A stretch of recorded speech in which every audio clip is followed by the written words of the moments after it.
Hi! Don't make fun of me because I'm in my glasses. But if coaches won't you stop, that's like completely and utterly retarded.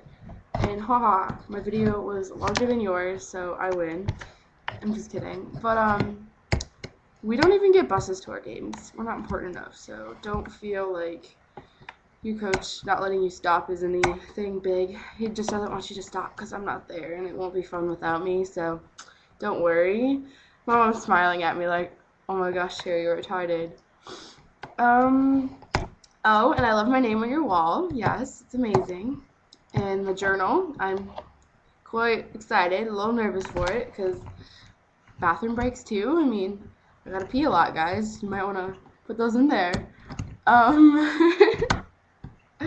what else? Pauses again, of course. What else was I gonna say?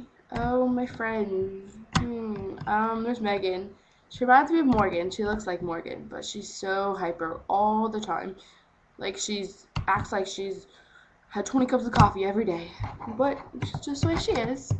Yeah, the first time she came over, she got in this message. She started messing with my dad, and she laid him down and farted in his face. So that was the first time she met him, and it's pretty lovely. There's Brittany. She's really, really hyper, and I don't know, she's just always bubbly and happy. There's Savannah. She reminds me of Monique because she's like so, I don't know, she's so blonde and she's so clumsy, but she's very pretty and I don't know, she's out there. I don't know. There's other people. Anybody new at school? Anybody cool? Um, I don't know. Your video kind of cut off. I didn't know if it was the end or what. But I will see you later. Bye.